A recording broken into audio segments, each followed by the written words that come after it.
Okay, I am theoretically recording now. Hello from the great state of Oregon.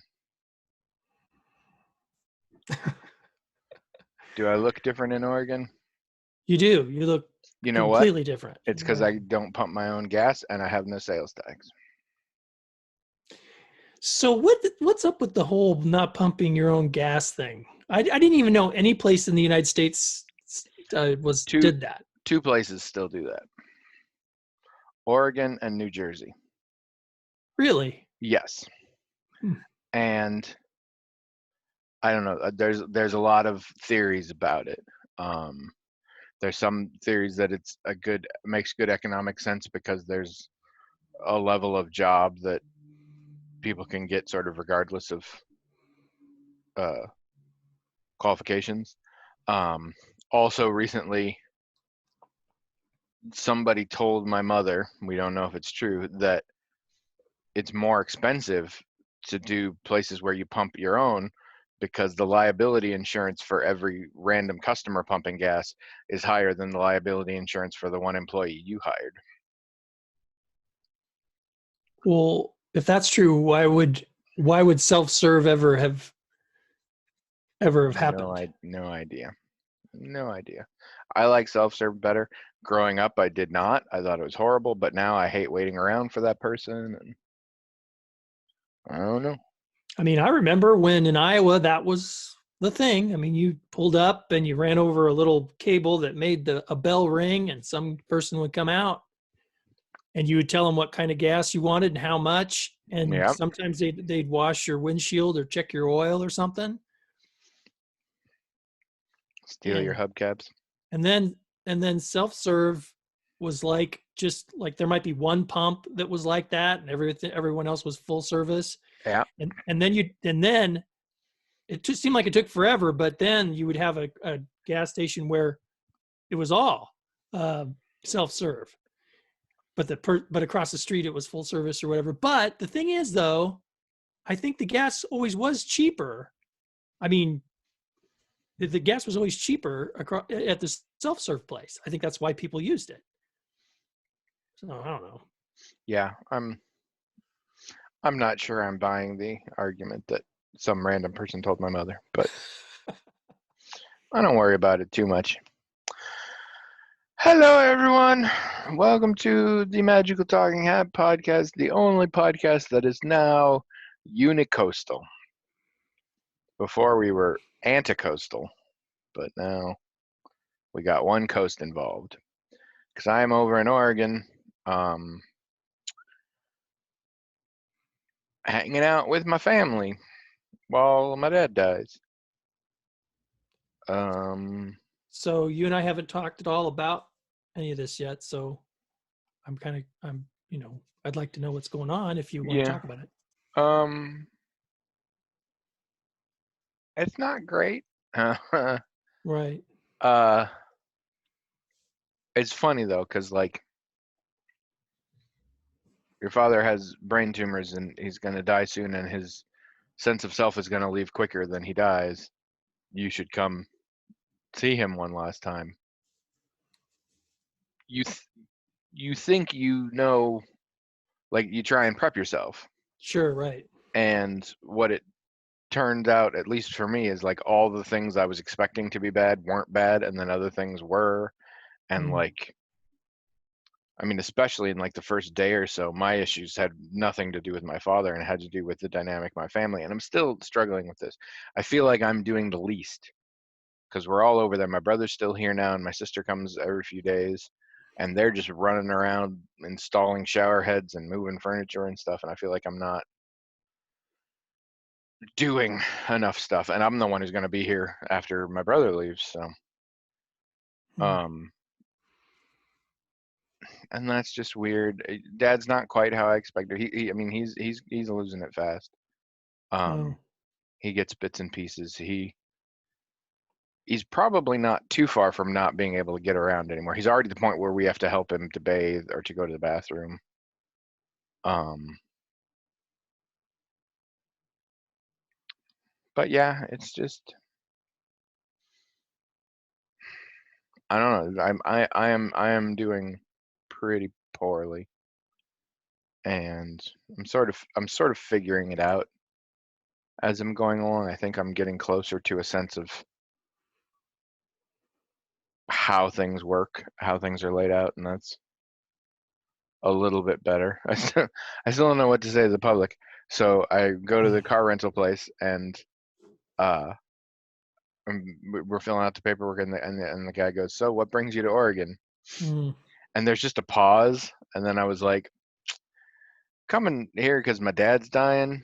I'm gonna have to hang out for a while because of the pandemic. I can't just come in and out real fast. So I'll be around for a while, but yeah, I'm gonna see him one last time." And then there was another pause, and I'm like, I feel like that's not the answer I should have given you, but that's the actual one. So I don't. And he said, no, I asked. yeah, I mean, But what do you say? exactly. I can't help but feel that's not what it was supposed to be, but I don't know what it would be. Um, my mom had an experience with that. She went out shopping today, and she said she thinks it's going to be the last time because she's not. I think she's so disconnected from other people that it was weird. Like she was just bothered at all the smiling faces. Yeah. And like, of course, I mean, if they're smiling, that's great, and it has. But yeah, like she really, for some reason, that one really freaked her out about being away from dad. She can go like get the mail and whatever, go down the street and pick up something, whatever. But this one really. So yeah, I think we'll all be running the errands for now. Um, It's a difficult thing when I mean it's each when someone is in a situation like you're in and that your father's in where you know what's going to happen. I mean, there's not any doubt about it. It's a weird space to be in for sure. yeah, I mean, to know what to do, to know what to say, to know when it's okay to leave. yeah. Yeah, it's rough. Well, I didn't plan these first few days too well, so my schedule's been messing things up, and I haven't been there as much. I'm going to try and fix that, but to a certain degree, like I'd need to spend time working still and stuff. So I'm Right. trying to figure out what works. Um, there has been an upshot to the recent events, besides the fact that this apartment is really cool. I'll show you. I mean, it's not cool. It's got weird old people decoration, but the layout is very cool. Um, I got a lot of friends who really care about me. Like the day before I left, three different people left things on my doorstep to help me out. Hmm. One left a 3D printed mask to wear through the airports, Yeah. and a HDMI cable to help me set up for work here. One person gave me a whole bunch of like seriously made filters for that mask. They're like Oh, better than just the cloth things we've been having. And then one person left disinfectant wipes and Purell wow. to my door. These people are looking out for me. That's cool. Um, and then I'm sitting in Minneapolis St. Paul Airport as part of a 3.5 hour layover, and I get a text from a number I don't recognize, and they say, "Hey Tony, this is a coworker of mine. Do you have Venmo?" What's that? Venmo is a financial app for like people can wire each other money kind of thing. Oh, okay. And I'm just like, "No, I don't. Why do you ask?" And it turns out that a bunch of my coworkers put together a collection to help defray the cost of this trip. Oh, And that's nice. I was really shocked that I wasn't aware, which of course I wasn't aware because it was about me. But frequently I'm the go-to person for a lot of those. Mm, So in my head, I always know. So the idea that they were doing it without me involved, like I hadn't even occurred to me somehow. Also, they collected a lot of money. Um, they collected more money than I am used to those things collecting, and I mean, and it's a huge help. This is we are lucky enough that we can afford for me to take this trip. It is not a cheap trip.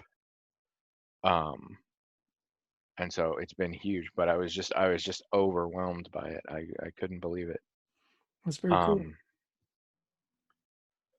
I was talking to my mother the night before I got here when I was in the hotel, and she said, because I told everybody's helping out, and she says, I feel like you have cultivated some good friendships in your adulthood that you have maintained. And she said, I didn't really do that in my life, and I kind of regret it now, and I'm really glad that you have that. Hmm. And I think she was right. I mean, I don't feel like I have a ton of friends, but I feel like the ones I have are important to me, and I like to think that I demonstrate that energy, and this would seem to imply I do, because people are really jumping in to help me here. Well, I mean, I can only speak for myself, but I imagine it's true for everybody else. I think we all have the sense that you would do the same for us. Anything that you could do. I like to think I would, but it's one of those, like, you always like to think you're being a good friend, but things like this, like, it, in addition to being a great help, it also gives this weird sort of external validation. Like, Yeah. they probably wouldn't do this if I thought I was a jerk or whatever, you know. Like, I mean, I don't know, but it makes me feel good that they do this for me, and it's helpful. It also makes me feel good about the relationships. It tells me me and my friends are doing something right. These were people at work who did this? I don't even know everybody, but yeah, those were ones at work, and then some of the other. I mean, the neighbors were some who brought the stuff, because the Fab Lab's making a bunch of Right. masks and things. Right. Um, and then my gaming group was involved, and just a variety of people. But yeah, the collection was a thing through work. I think it's probably more meaningful than you realize, the efforts you take at work to sort of lighten the mood, or you send those emails and everything.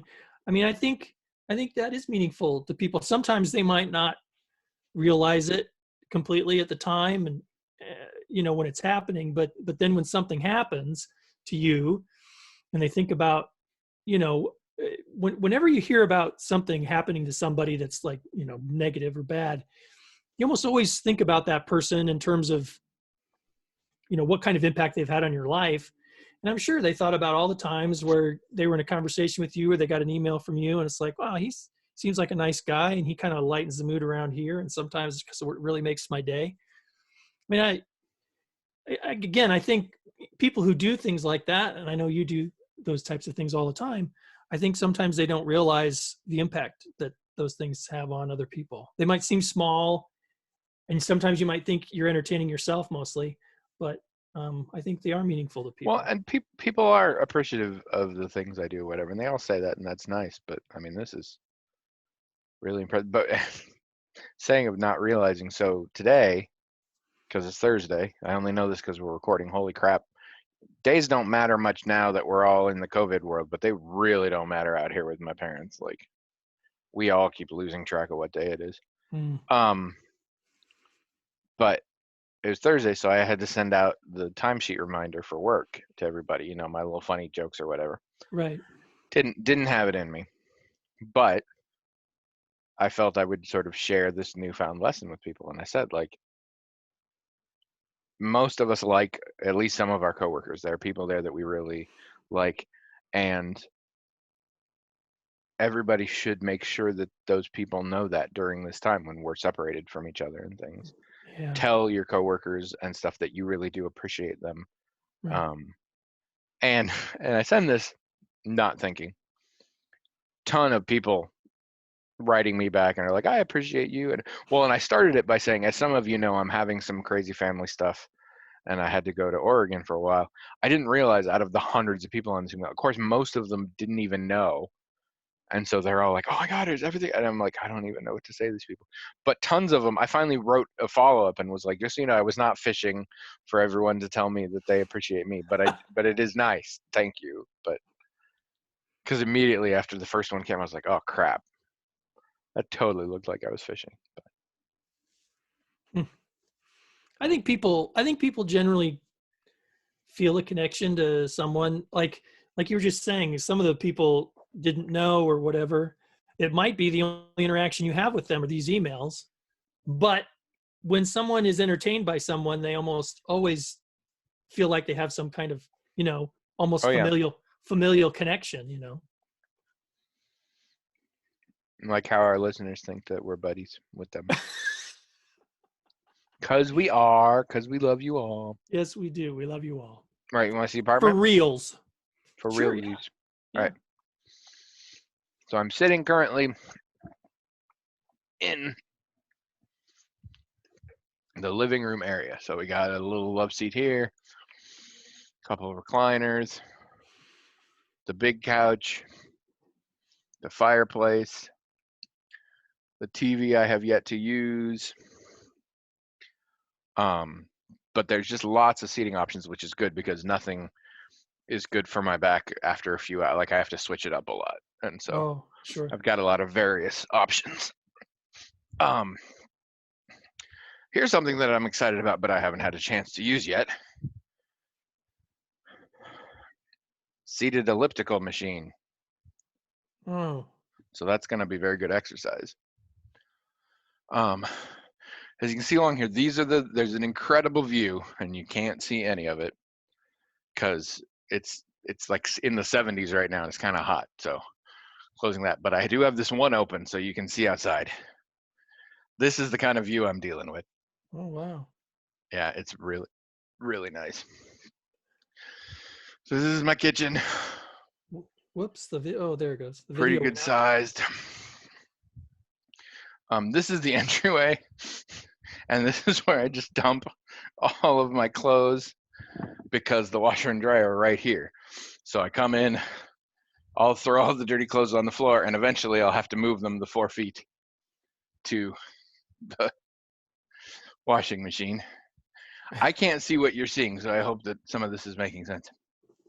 This is the bathroom, 2 sinks for no reason. Nice shower. It's a good bathroom. It's a good sized bathroom. This is the master bedroom. I've been sleeping. This is one of those beds that's like, it feels too soft and I feel like it should be bad on my back, but I sleep like an absolute log. And there's Tonkatsu over there.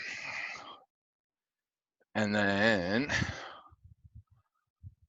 up there is the loft, which has a couple of other bedrooms. I have yet to go up there. One of these times I might. And over here, there's a bear hiding it, but we have a whole like computer desk set up here if I wanted to start using that, but I haven't so far. So that's the basic deal. So, I mean, of course, the people listening didn't see any of that, but that's fine. I mean, Yeah. what's the deal here? What is this just some kind of like, I mean, how did you end up in this place? So I was looking at vacation rental properties, and I found a good one that wasn't too bad a price for a 1 bedroom, 1 bath unit, which looked really good. And I liked these particular sellers because they had actually updated their descriptions to talk about COVID and like what they were doing to try and better disinfect the place and things like that. Is that for me? If it's for me, tell them I'm busy. I just hung up on whoever it was. Oh. I don't care. This is the deal where a place didn't come through, and so they upgraded you for the same price, right? Yes. So I booked the place, and then they wrote back, and they're like, "Great, we're happy to have you. We're going to put you in the nicer place upstairs that's actually much bigger and has 3 bedrooms, but we won't charge you anymore." And they didn't really explain why. When I got here, I found out currently the maintenance guy is living in the lower unit. Oh. And so they just put me up here. But yeah, so consequently, this is way more space than I need. But and what were we seeing out the window there? Is that across the street is a restaurant that is closed right now. They're not doing takeout or anything. It's a restaurant called Tidal Waves, and then beyond that's just the ocean. Oh, so that's the ocean out there, huh? It's right out there. Is that a specific bay, or is it? It is. Well, what you're looking at is just it's Depot Bay, but the actual harbor is further down. Depot Bay is the world's smallest harbor. Oh, But it's further down to sea. But yeah, this is Depot Bay, Oregon. So I'm pretty close to like the main strip of that. So how far are you from where your dad is? I'm like half a mile from the entrance to the gated community, and then I probably have to go another like quarter mile inside. But I mean, I'm 5-10 minutes at most. Hmm. So it's not too bad. And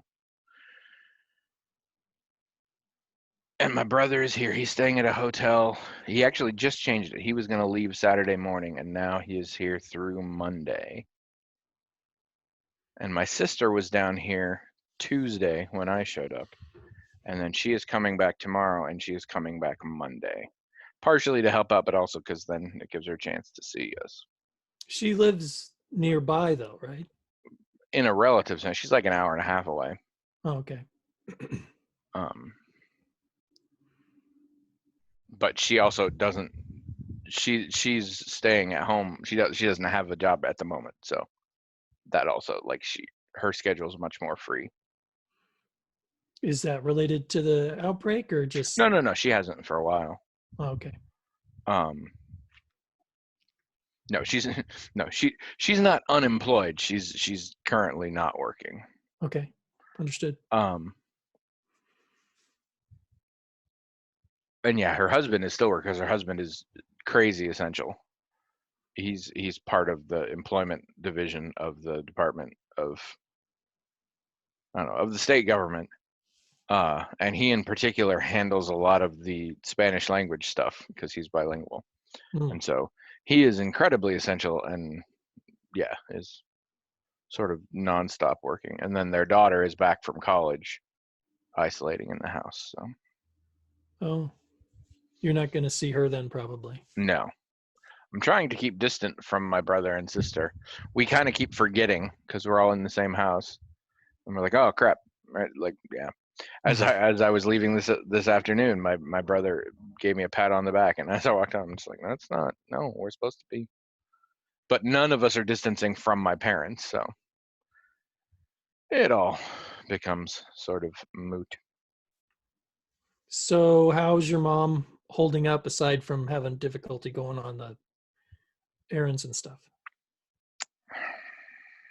It's always hard to tell with my mother. She's definitely keeping up with it. It is.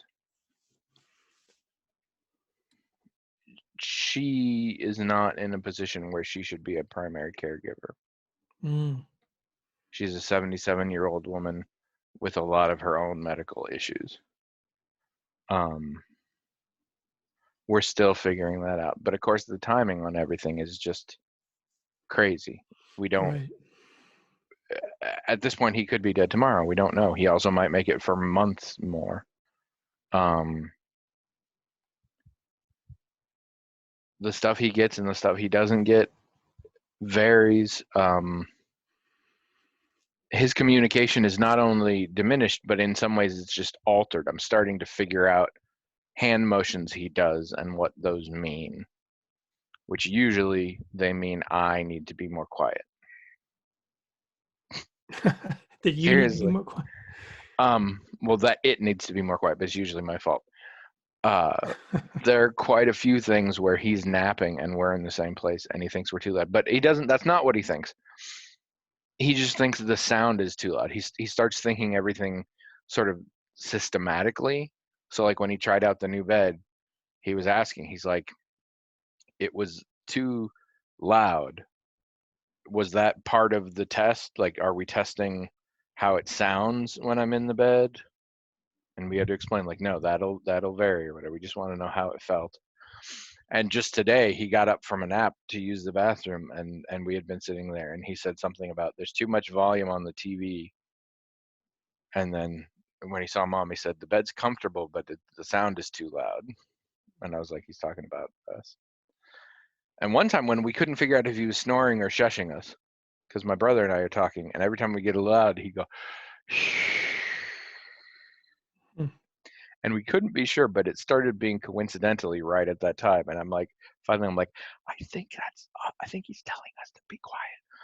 And then later in the day when he was doing a nap again, he was telling Mom, he's like, I was trying to shush people earlier when they were too loud, but I don't know. Sometimes it worked and sometimes it didn't. What should we do about that? And yeah, Is he more sensitive to sound now than he used to be, or he's just trying to get rest? he's more sensitive in general. Mom, there's a little booklet that they give you about how people are when they're dying. That was written by Barbara Carnes, I think, some nurse who went on to write this. And it's, in a very general sense, what commonly happens to people while they're going through the process of a terminal illness. Okay. And a lot of it is a withdrawal thing. And so he is not interested in watching TV or reading or things. He only likes to talk a little while. He likes to do a lot of just sort of sitting there. And he is very focused on sounds and the feel. When we put him down to bed, he'll literally be like, I need this part of me raised up a little bit. And in fact, sometimes in the impossible, today he was trying to do like, this part of my face needs to be higher. And Mom's like, the whole thing comes together. I don't know how we're going to do this. And so he's in I would almost say, in a more sensual place and less of a cognitive place, if that makes sense. Yeah, it does kind of. And then he gets bits and pieces. I said something about when I was back home, and he said Iowa City, and I said, yeah. And then he and I were just sitting there quiet for a while, and then he said, a German village.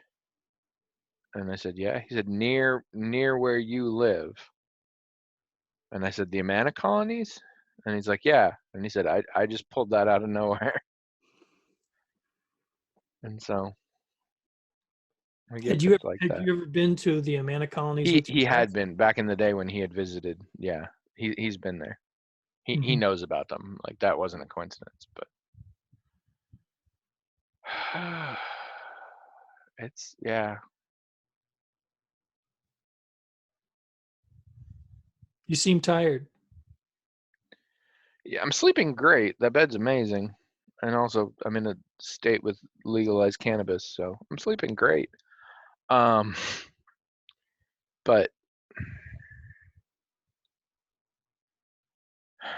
yeah, I just, at any given moment, I don't know how to feel about my dad or myself or my family or the situation or anything. It's, I mean, that can be pretty exhausting for sure. I've got a lot of, this is definitely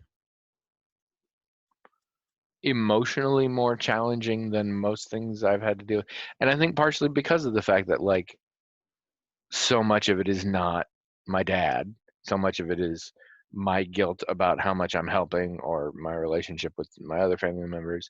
But then I also, and this is not my thing at all, like, with me and emotional stuff, I tend to sort of be in weird disbelief until the very end or near like obvious milestone, and then I break down. And we're nowhere near that point with this one, but I just absolutely randomly, sometimes not even hardly thinking about him or anything like that, tear up and sort of have to take a minute to compose myself lately. It's just so weird. And I'm incredibly like that's also weird because I'm incredibly moved and happy about this outpouring from friends and things like that. And like, this whole experience is making me so happy with my life. And then I feel guilty about that. Yeah,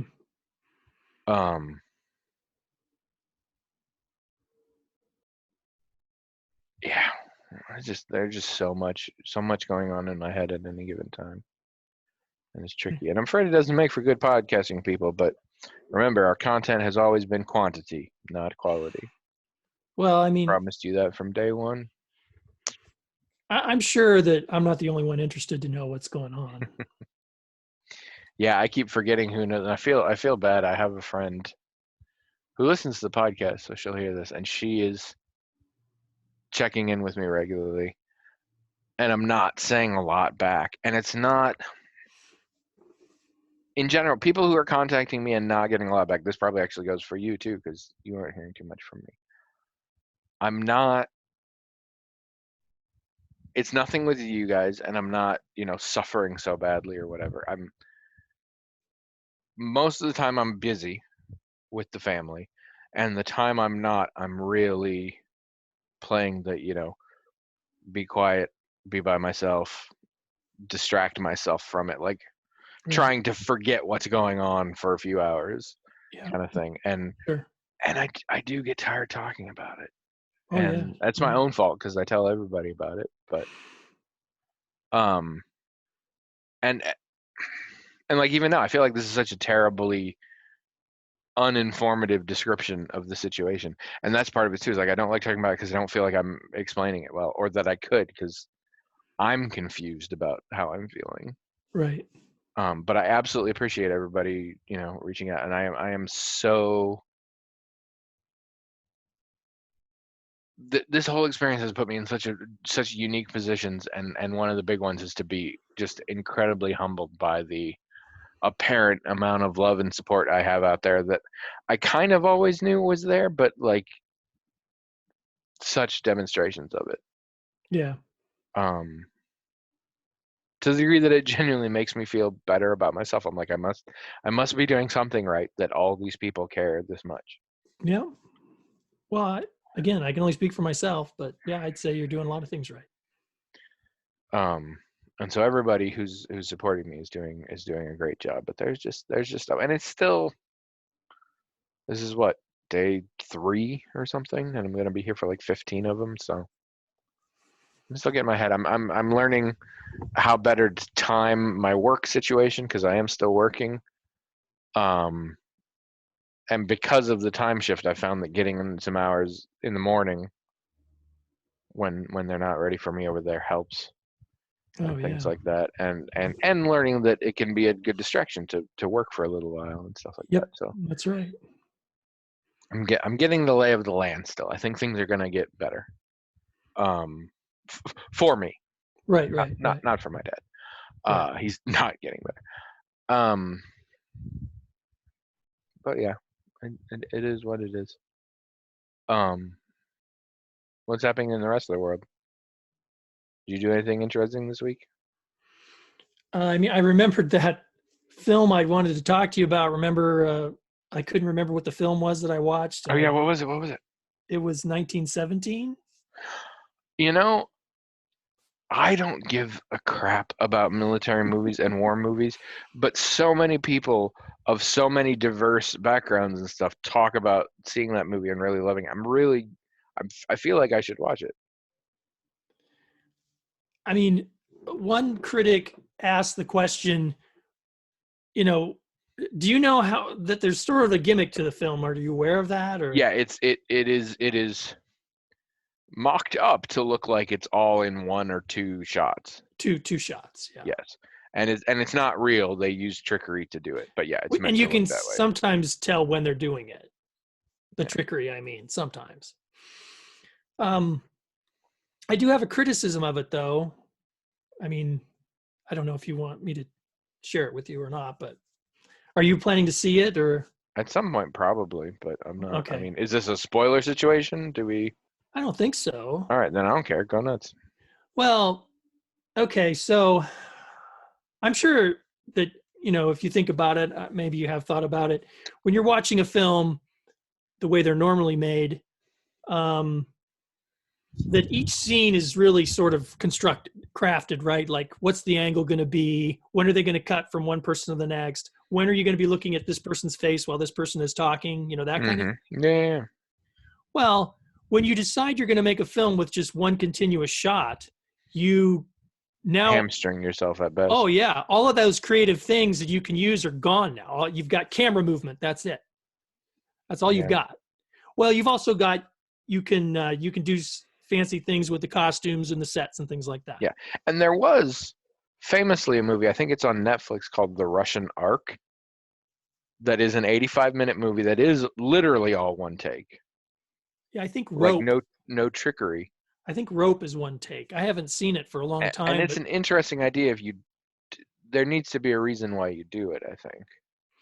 Well, and like I say, they did such a great job with some of the set design and things like that, and it also did really sort of, it helped some of the trench scenes seem more claustrophobic, and there were a lot of effective things, but where it sort of failed was exactly where you would expect, which is whenever there was a scene where people were talking to one another. Yeah. Because that's where the camera angles and knowing when to cut to the next person. It's hard to frame, and yeah, that makes sense. Right. So there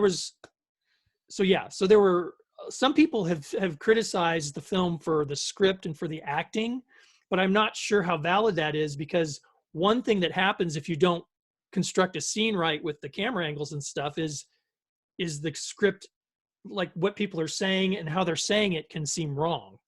Okay. I don't know if that makes no that kind of makes sense, but you didn't feel that with this one, or you feel like all the time. Oh, but you think that's because of the shot issue, not because of poor acting or writing?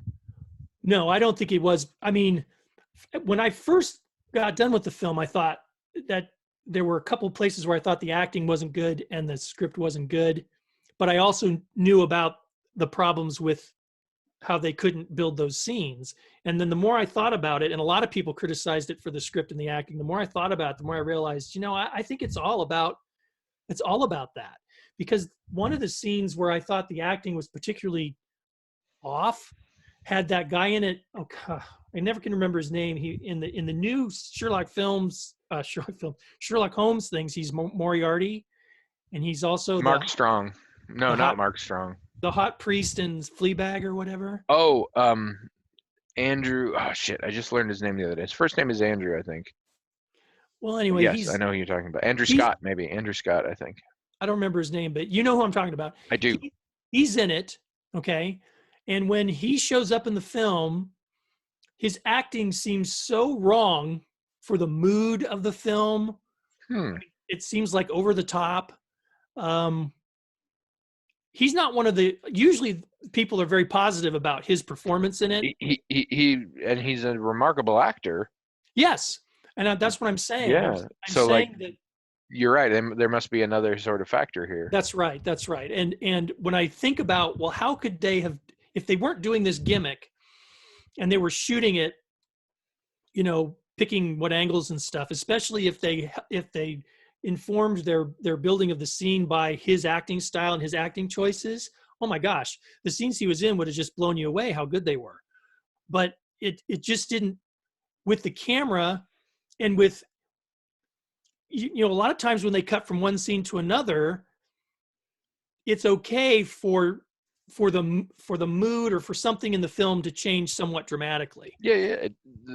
Cutting is specifically for transition. Yeah. Right. So you go from this one thing where this one thing is happening to the scene that he's in it, and it just doesn't fit at all. I mean, there's no, and they were limited because when you first see him, he's kind of in a little enclosure and he has to come out. And so the camera has to be, I think, too far away for his introduction to the audience and all this stuff.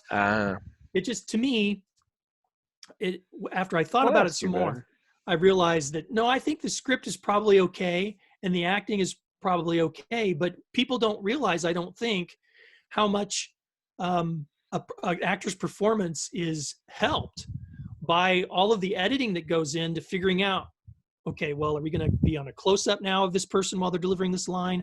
Are we going to be looking at this person while the line's being delivered? Is it going to be wide shot?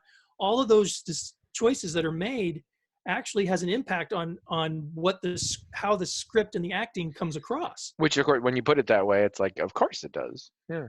Yeah. Well, like when you say it, it's like, well, yeah.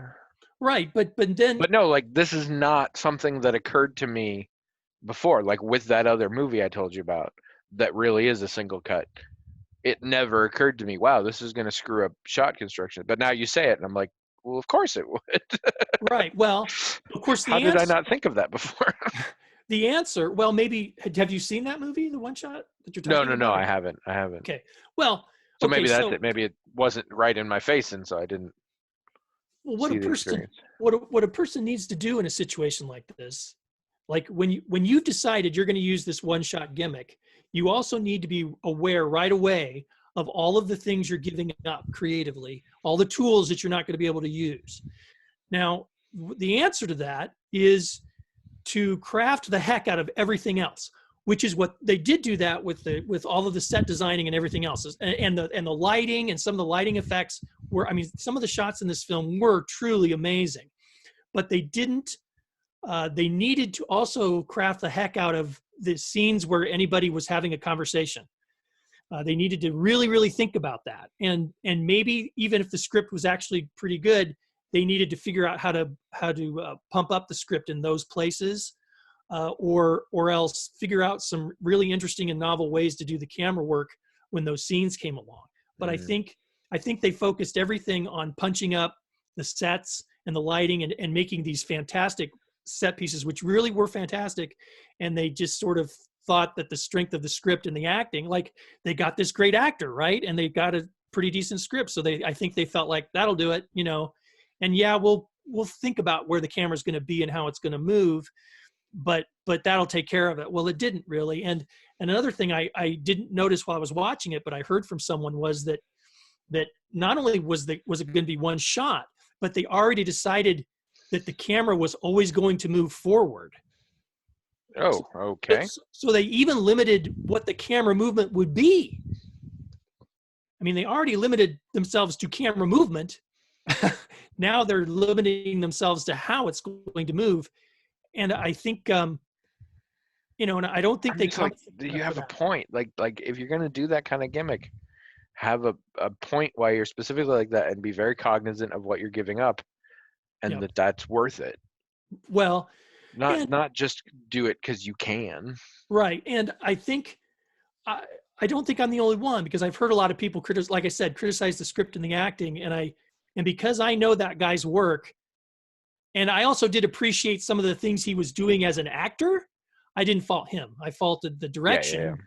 And the script too. I thought there were a couple places where it was kind of weak or cliche or something. But when I thought about it, I realized, no, that line could have been even sometimes the most powerful line is the cliche line, because it's like, yeah. Do you know what I'm trying to say? It's like that line is so cliche and overused, but the way it was shot and the way the actor delivered it made it seem so much more emotionally powerful, right? Like those times when it seems like the character is speaking a cliche because they don't want to say what's really going on, but you as the viewer knows, and it's like really emotionally powerful. So I think it was about the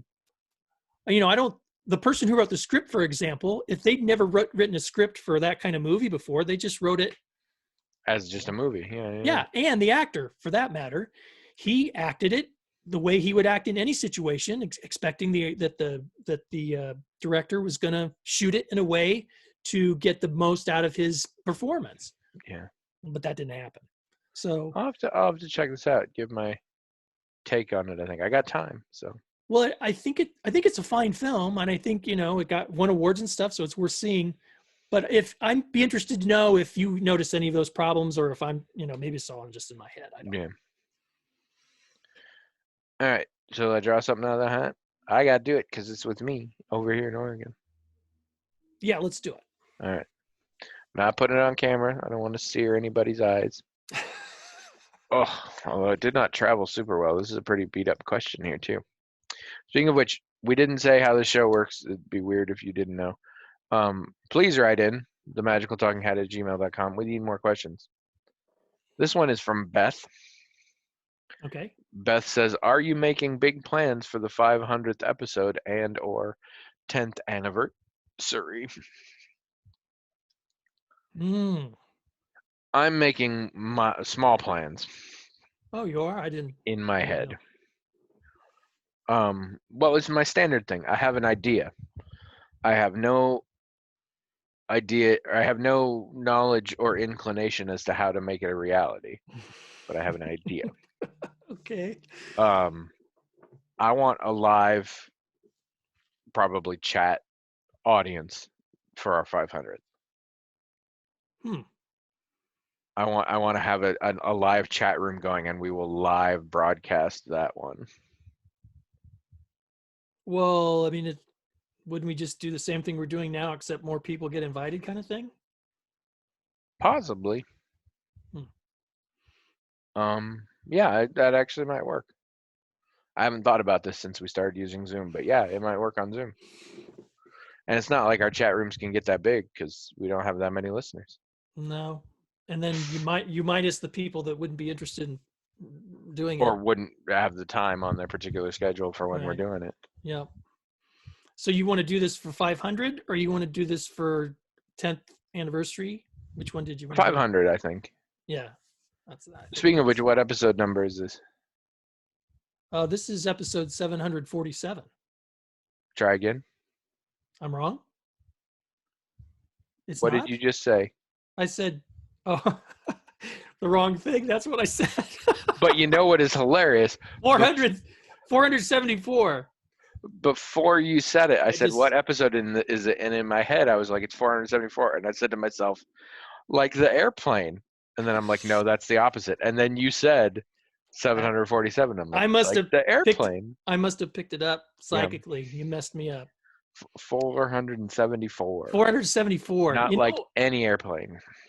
I think I actually thought that too when I said, "Oh, it's like 747, but the opposite," and I messed myself up.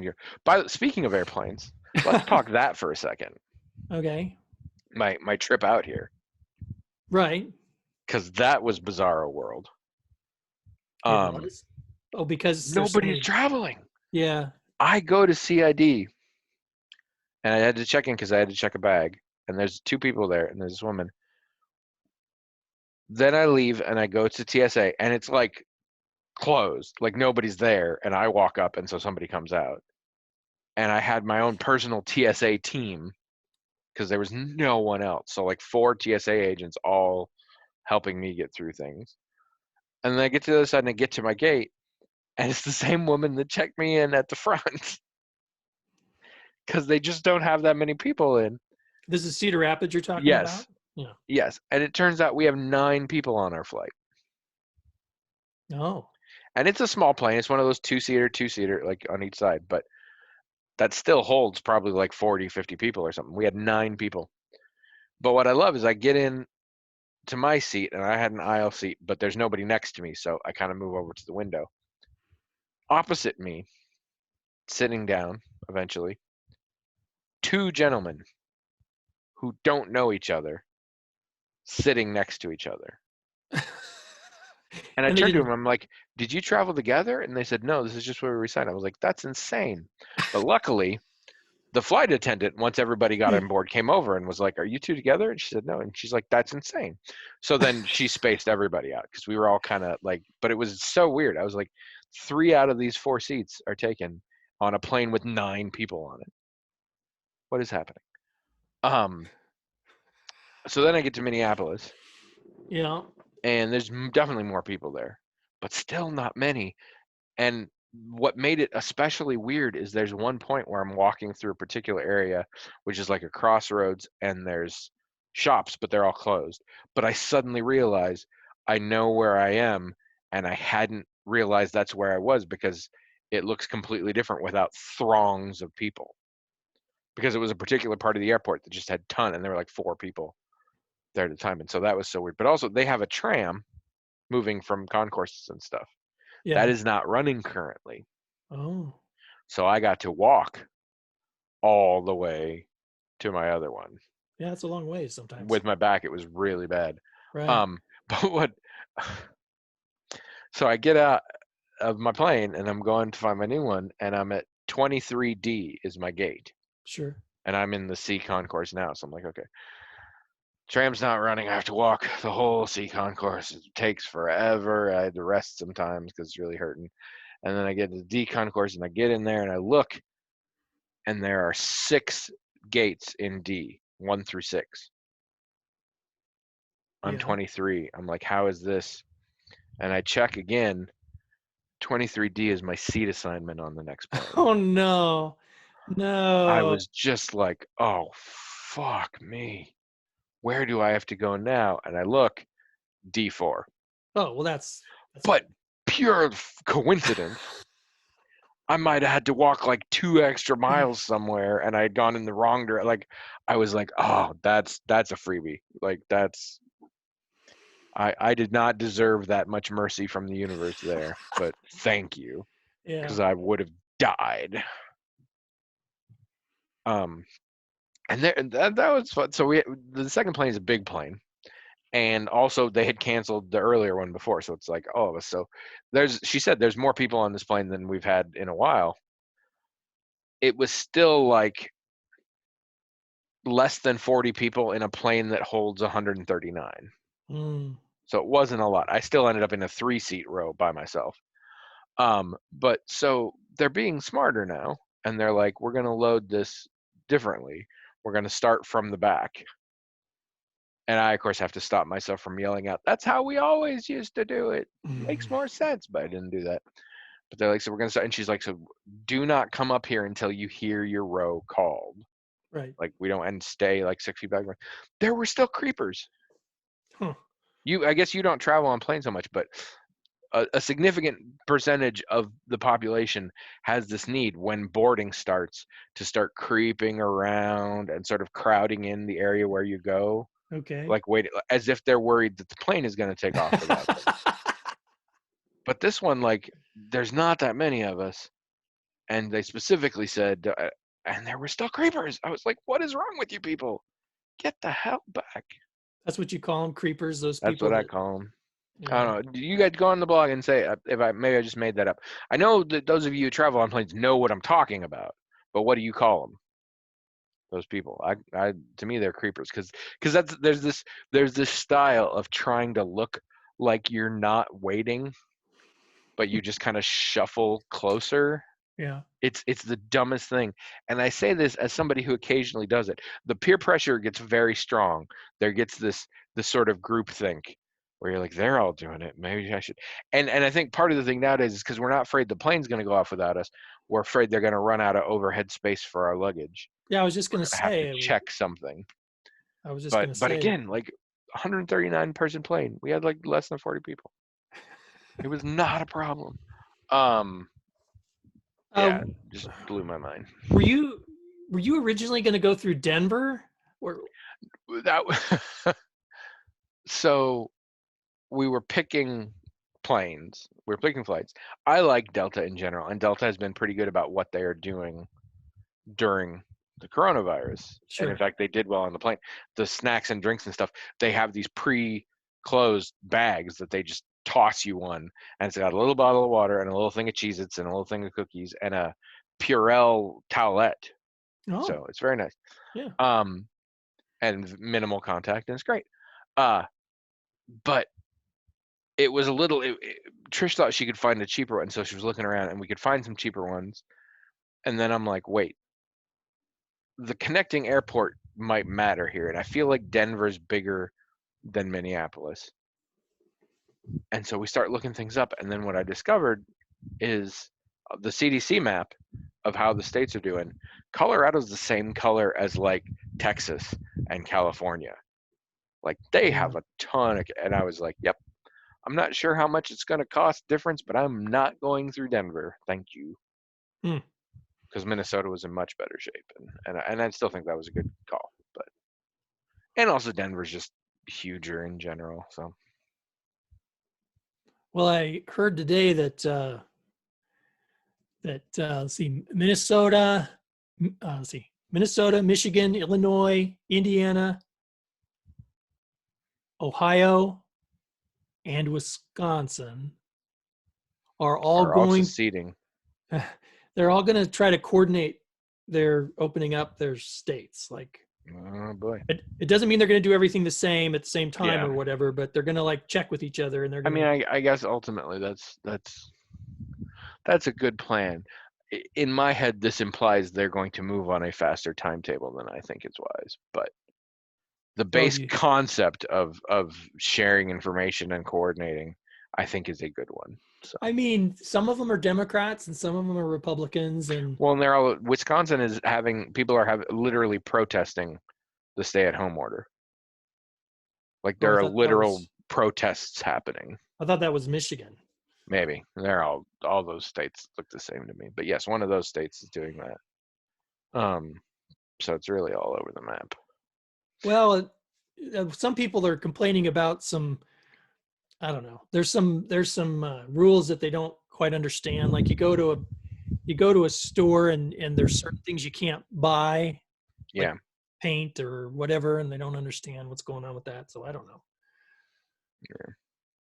All right. I think it's a little bit early, but we should wrap this up for tonight, I think. Okay. I got to try and do all the fancy footwork to put this on the webs. Is that hard? Because I didn't get to talk to you when you did it before. No, it wasn't. It was remarkably easy. I was very pleased at how easy it was. So I'm going to shoot for that again. We're going to keep having episodes, people. Next week I will still be here. I think that's it. I think next week is the only one. I should be home after that. Planes cancel and who knows, but I mean that should be the plan. We will probably still be doing it like this though for that is true. A few weeks after that. I'll at least for a couple weeks after I get back be isolating like pretty hardcore. Yeah, sure. But I also assume that the rest of us will still be. Right. For those of you wondering about the weird little person over my shoulder in the camera here, it is it looks kind of like a Oliver Hardy. No, wait, not Oliver Hardy. No, it is. Oliver Hardy was the fat one. It looks like an Oliver Hardy caricature, basically, holding a sign that says, "If you're smoking in here, you'd better be on fire." This is a non-smoking establishment. Oh, okay. They're very nice. They have ashtrays out on the deck, actually, and they specify you can smoke outside, but you cannot smoke inside. Got it. And that little dude makes that very clear. That little dude. He's not creepy at all.